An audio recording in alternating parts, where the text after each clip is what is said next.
tal? ¿Cómo están? Como todos los sábados estamos aquí con ustedes tratando de interpretar y comprender por qué el mundo gira al revés. Estamos entrando en nuestro 10º año. Le decíamos la semana pasada cumplimos 9 años, así que en nuestro 10º año con Visión 7 Internacional acá en la televisión pública.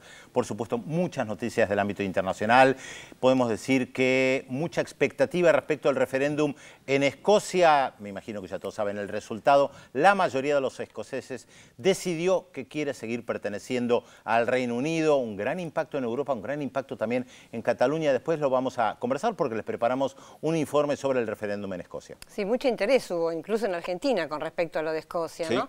Y otro tema que también interesa muchísimo, va a ser este mes de octubre plagado de elecciones, porque va a haber elecciones, como sabemos, en Brasil, el 5, el 12 en Bolivia, el 26 en Uruguay, pero bueno, en esta ocasión nos vamos a focalizar en el caso de Bolivia, y para eso invitamos a Martín Sivak, que es periodista, escritor, que ha escrito un gran libro que se llama Jefazo, y que ahora sale en su segunda edición, así que lo vamos a entrevistar acá en el piso para estar charlando sobre todo el tema de Bolivia. Le quiero preguntar a ver si me explica cómo puede ser que Evo Morales tenga 40 puntos de diferencia con el segundo. Impresionante. Además, no está acostumbrado a hacer elecciones menores de 50, son todas 50, 60. Bueno, y otro tema muy importante de la semana, Pedro, es en relación ya al tema con Argentina, que la Cámara de Apelaciones de Nueva York volvió el caso argentino al juez Tomás Griesa, es decir, rechazó la apelación y que permitía pagar a los tenedores de bonos. Hay un equipo de la televisión pública en Nueva York, así que vamos a saludar a Fernando Alonso, que está en este momento allí, para empezar esta entrevista estoy viendo con nada más y nada menos que Saskia Sassen. Ha sido entrevistada acá por Visión 7 Internacional, ella es socióloga, así que ¿qué tal? Los saludo a ambos, ¿qué tal Fernando Alonso y Saskia Sassen?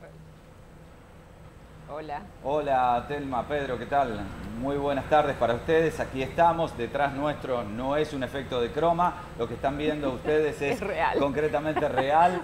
Allí está el edificio más alto de Nueva York, donde se ha levantado el Ground Zero, donde estaban las Torres Gemelas, y se ha levantado este edificio de 520 metros. Aquí estamos en Nueva York, siguiendo desde el día jueves lo que fue primero, y hacías bien la introducción, esta decisión primero de escuchar por parte de la Corte de Apelaciones del Segundo Distrito de Manhattan, escuchar las exposiciones de los abogados del Citibank de la República Argentina y también el abogado de Robert Cohen, que es el abogado del Fondo MNL, señalando particularmente del lado de la República Argentina y del lado del Citibank que quieren pagar los bonos, que están frenados el cobro por parte del juez Griesa, pero que son bonos con jurisdicción argentina y que no deberían estar frenados indudablemente, como los otros que hay repartidos en distintas partes del mundo. Y esta decisión que vos comentabas muy bien, porque nos ha llamado mucho la atención, porque presenciamos la audiencia de 1 hora y media, pero nos ha llamado mucho la atención que en ningún momento en esa hora y media se ha planteado el 92,4% ya reestructurados en los canjes de 2005 y 2010, la afectación que podría tener el disparador de la cláusula Rufo o los juicios que podrían venir a partir, bueno, de pagar el 100% a los buitres. Pero he sido descortés porque no he presentado como corresponde. Vos la presentabas y dabas un adelanto a Saskia Sassen, que es un gusto realmente tenerla en vivo para Visión 7 Internacional y para mí particularmente. Quien está al lado mío ha recibido el Premio Príncipe de Asturias, es profesora de la Universidad de Columbia actualmente, tiene una visión realmente comprometida con lo que es las reestructuraciones de deuda, pero particularmente de la Argentina por el caso testigo casi que se ha dado la postura de la República Argentina de renegociar su deuda en 2005 y 2010, sí, pero también de no respetar o de plantarse ante un fallo que es, como dice el gobierno argentino, de alguna manera incumplible. Por ahí se lo podemos preguntar. Sí. Si a ustedes les parece, compañeros, empezamos la entrevista entonces. Yo veo que quiero preguntarte, te invito. Bueno, ¿qué tal? Queríamos saber entonces, sí, de la opinión de Saskia respecto de esta situación global con la que se está de alguna manera involucrando a varios países, no solo a Argentina. Tal vez la Argentina sea el mascarón de proa de todo un proceso donde un pequeño grupo vinculados con el mundo financiero está atorando la posibilidad de crecimiento de un país. Exactamente, lo dijiste. Yo creo que Argentina se encuentra en un momento estratégico, históricamente hablando, y que ha cumplido una función muy interesante, en parte porque decidió luchar, claro. Decidió no aceptar o huir. Y ahora, si ustedes toman en cuenta la decisión de las Naciones Unidas por una mayoría de 144 votos, para hacer ahora un nuevo marco legal de cómo manejar las deudas de los soberanos. Por otro lado, una entidad tan distinta como el ICMA, en inglés International Capital Markets Association, o sea, todo lo que tiene que ver con los mercados del capital. Ese es un sector privado, 450 bancas internacionales han hecho la misma resolución, pero autónomamente, digamos, de las Naciones Unidas. O sea que esto, el caso Argentina se vuelve precedente ex post, no necesariamente ex ante. Cuando esto se empieza a desarrollar en los últimos 2 años, uno no sabía dónde iba la cosa y había mucho comentario muy fácil, muy así, ahí va Argentina que no quiere pagar su deuda. Y poco a poco se fue construyendo una historia de comentarios legales, de intervenciones, de decisiones, que ahora involucra a entes internacionales de manera muy, muy fuerte. Y yo creo que eso es muy interesante, eso hace historia. A ver, Saskia, déjeme preguntarle. Ahora, debo decir, déjame decir, que este juez Griesa también ha exagerado sus posiciones, la famosa decisión pari passu, la llevó a un tal extremo que era como si el deudor soberano fuera un deudor regular, ¿no? Claro. Entonces, eso también facilitó, digamos, invitó toda una serie de comentarios críticos, de examinaciones, o sea, es un hecho irónico, pero ahí está, ese juez pasó la historia. A ver, Saskia, por lo que usted acaba de decir, uno puede interpretar que si la Argentina hubiese pagado, se hubiese hecho cargo quizás de todos los, los reclamos de los otros acreedores que canjearon con quita en 2005 y 2010, quizás este tema a nivel mundial nunca se hubiese planteado. Digo, pasó en Perú. Digo, si esta postura de rebeldía de la Argentina no se hubiese dado, hoy no se estaría discutiendo un marco de legislación de quiebras internacional. Yo estoy de acuerdo con esa interpretación. Yo creo que hizo historia porque hubo muchos casos. Sí, adelante. Adelante. O sea, después hubo muchos casos donde se llevaron a gobiernos. Perú pagó, Panamá pagó, Vietnam pagó, el Congo pagó, o sea, hay toda una serie de casos. Este fondo de Elliott ganó 11 casos en Nueva York solamente. Claro. Entonces yo creo que el hecho que Argentina fue a luchar tuvo mucho impacto. Yo creo que por ahí también hay algunos otros factores que incidieron. Recordémonos que el gobierno de Estados Unidos pasó una amicus curiae, como lo llaman, ¿no? O sea, una decisión que después ahora volvió a la posición opuesta. Pero o sea, se fueron juntando elementos. Yo creo que esto es un proceso que fue muy pragmático. Tenía mucha carga ideológica por ahí, pero resultó ser un proceso muy pragmático que conllevó que llegamos a esto. Pero estoy de acuerdo con lo que planteás, sí. Saskia, Pedro Brigger, Telma Luciani la están escuchando en Buenos Aires y van a empezar las preguntas. Sí. Sí, mira, así los así nos vemos efectivamente. Buen día, Saskia, te saluda Pedro Brigger. Vos sos una experta o has trabajado mucho sobre el tema de globalización y a veces cuando hay un fenómeno que afecta a un determinado país, cuando uno está dentro del país, le cuesta comprender o dimensionar la magnitud de lo que está pasando. Si bien UNASUR ha emitido comunicados, CELAC, Mercosur, ¿qué dimensión tiene esto en el ámbito global, si es que efectivamente lo tiene? Vos que tenés justamente una mirada global, que no estás acá a pesar del acento argentino por haber vivido en la Argentina. Recordemos que Saskia no vive en la Argentina, entonces te resulta tal vez desde afuera más sencillo poder mirar lo global y no solamente lo local. Bueno, déjame mencionarte 2 elementos. O sea, yo diría, por un lado, que la mayoría de la gente en Estados Unidos, mis colegas en la universidad, colegas que encuentro en cenas, no saben nada de esto. Es como una historia dramática que se da al centro de un vortex donde están pasando tantas otras cosas que no lo saben. Y eso para mí también es bien interesante. Por otro lado, yo noté, yo mandé un artículo hace bastante al Foreign Policy, que empezó un poco la cosa para mí, y los editores me dijeron, que son muy bien informados, me dijeron, esto es increíble. Ahora mandé, por toda la cuestión del ICMA y de las Naciones Unidas, una propuesta a Boston Review, que es una revista muy, muy intelectual, que se lee mucho entre los intelectuales, y me dijeron, wow, esto es impresionante. En los dos casos, esos editores tan bien informados no sabían nada. De que eso es también un factor de tomar en cuenta.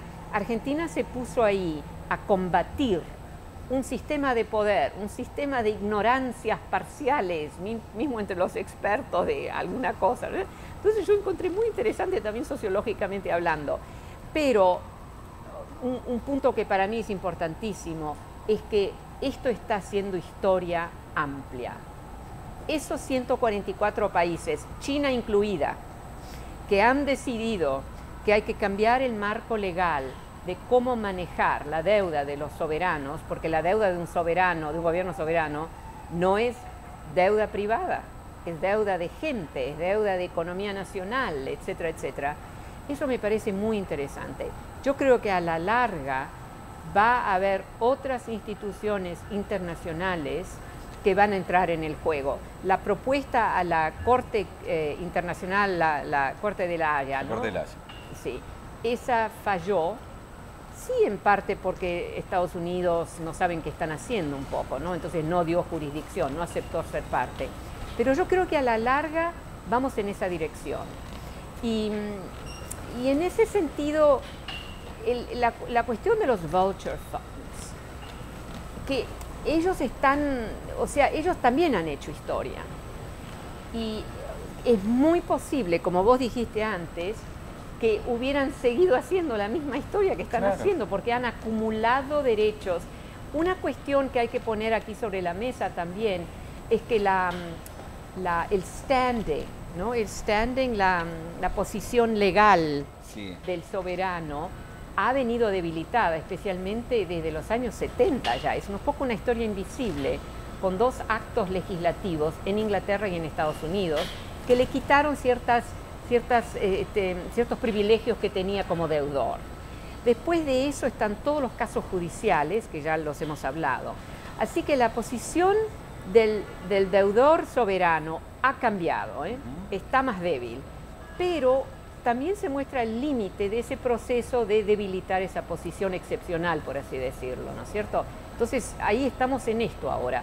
Esta decisión del Appellate Court, mismo si es minimalista y no reconoce ningún error en ninguna decisión anterior, es sin embargo interesante. Reconoce una jurisdicción que ella no puede entrar, digamos, ¿no es cierto? Entonces, yo creo que es una acumulación de eventos que lo hacen un caso histórico. Usted decía recién de la Cámara de Apelaciones del jueves pasado, ¿no? Sí, Saskia, en parte lo que decís es muy interesante, porque involucra un tema mucho más grande, que es el papel de los estados frente al mundo privado.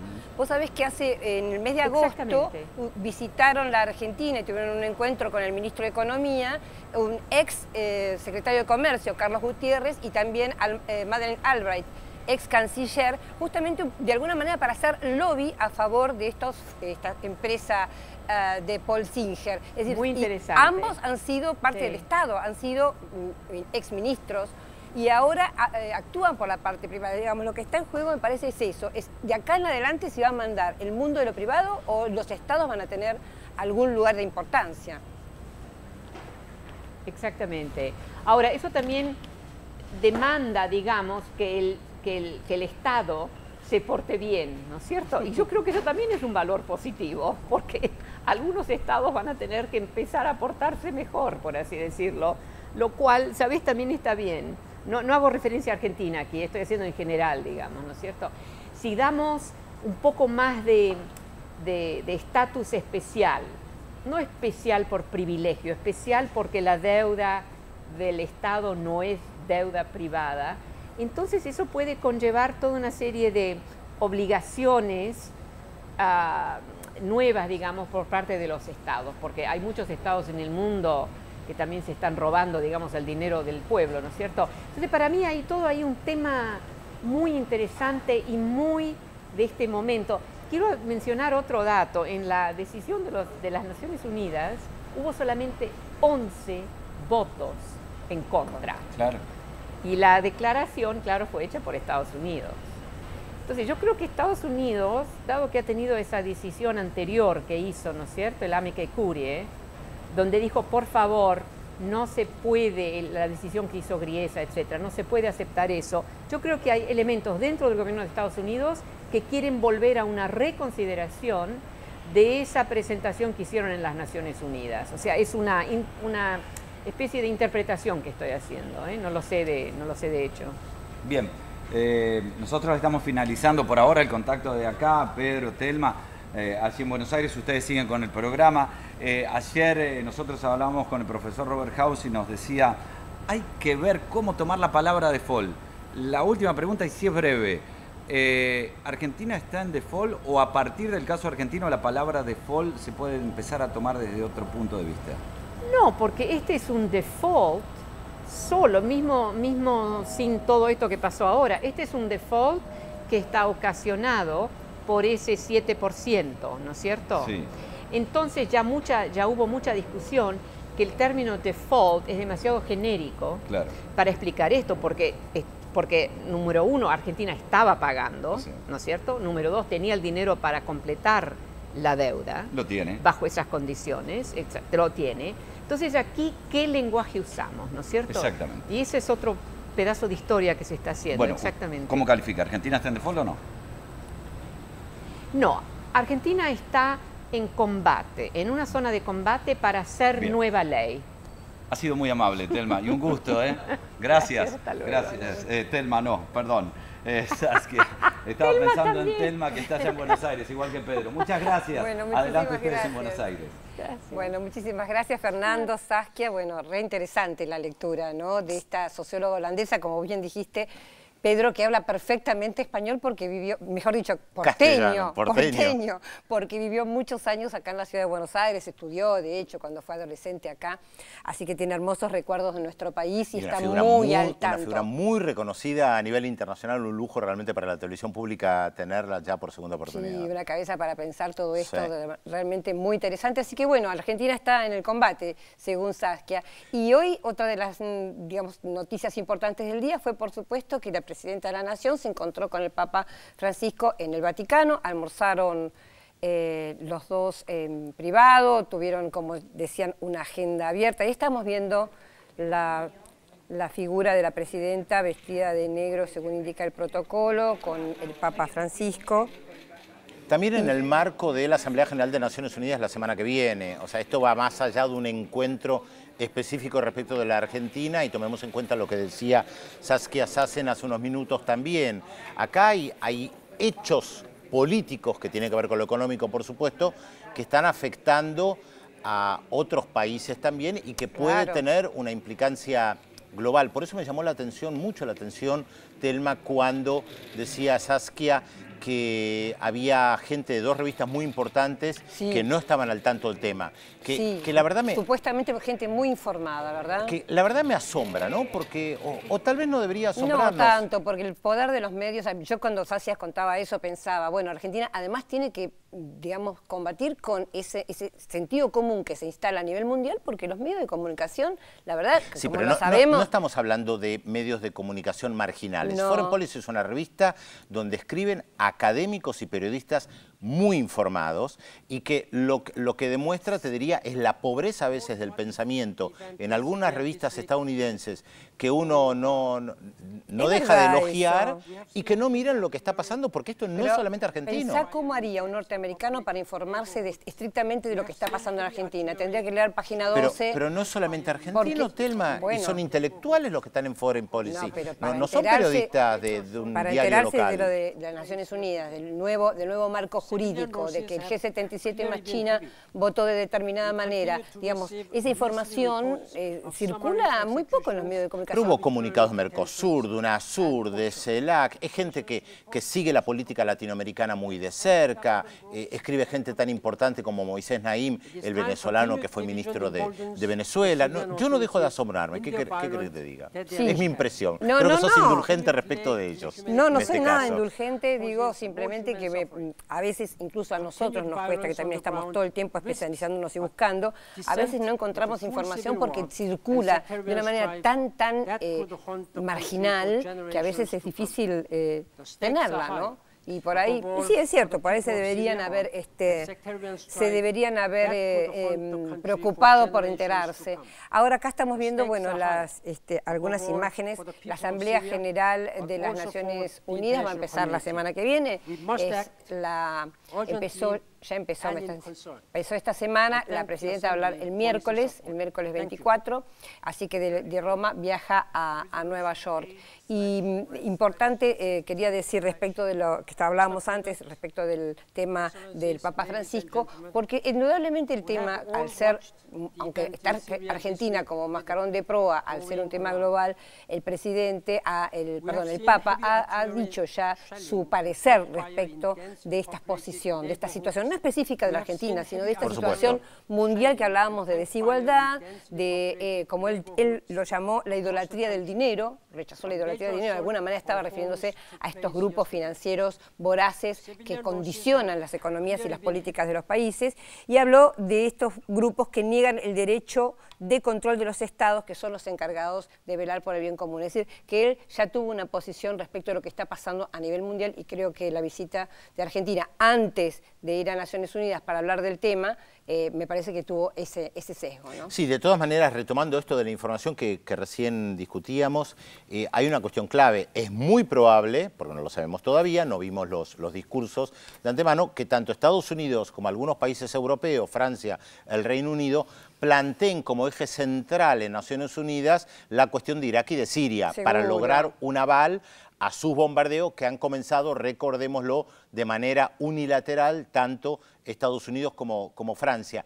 Y posiblemente las grandes agencias de noticias, volvemos al tema de la información, dejen un poco en la sombra este tema. Lo que diga Brasil, lo que diga Argentina, claro, porque establecen agenda. Es decir, la agenda va a ser el Estado Islámico, porque es lo que les interesa en este momento. Y los temas, a veces, de otros países, de los llamados en otra época tercer mundo, quedan un poco de lado, ¿no? Sí, y cuántas veces nos imponen los temas, ¿no? Porque hace unos meses era Nigeria, Boko Haram, el secuestro de unas jóvenes, y desaparece el tema, aunque las jóvenes todavía están secuestradas, o aparece Corea del Norte y desaparece. Ahora es el gran demonio, es Irak, Siria, el Estado Islámico, lo mismo que en algún momento lo fue Saddam Hussein, lo fue Gaddafi, lo fue Nasser antes también. Algunos no lo recuerdan, pero Nasser también era el mismísimo demonio en la década del 50 en los medios de comunicación occidentales. Bueno, pero nosotros estamos con el tema de la deuda y hoy tenemos un programa especial, ¿no es cierto? Sí, efectivamente. Así que vamos a marcar agenda, como decía Telma, desde otro lugar,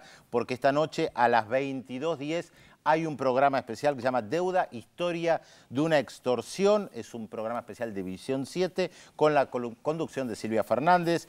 Participación a las 22 horas, me dicen. 22 horas, con la participación de los periodistas especializados en economía, Raúl de la Torre, nuestro compañero de equipo, Alfredo Zayat, informes especiales, un equipo en vivo trabajando en Nueva York, una entrevista exclusiva al ministro de Economía, Axel Kicillof. Así que a las 22 horas lo tenemos acá en la televisión pública. Bueno, y como hoy no está Félix Taylor con nosotros, le mandamos un gran saludo y yo voy a hacer de Félix Taylor. Esperemos que se reponga, le mandamos un saludo. Y les voy a contar los primeros datos de la incógnita. Nuestro personaje de hoy fue el menor de una familia de 4 hijos y el único varón. A raíz de su mal comportamiento fue expulsado de varias escuelas. Su primer cuento data de 1964. ¿Quién es este hombre? Para quienes quieran llamar, están los números 0800-444-1777 y 4535-0709. ¿Y qué más tenemos? Y después de la pausa, Escocia le dijo que no a la independencia. El triunfo del no en el referéndum escocés abre un nuevo panorama en el Reino Unido, quien deberá responder a las promesas de autonomía impulsadas por el premier británico David Cameron durante la campaña. Eso prometió. Y también tenemos otro tema y lo vemos a Evo Morales. Elecciones en Bolivia, con el presidente Evo Morales como amplio favorito. El próximo 12 de octubre los bolivianos van a las urnas para decidir su futuro. Después de la pausa, Martín Sivak con nosotros, un experto en el tema de Bolivia. No se vayan.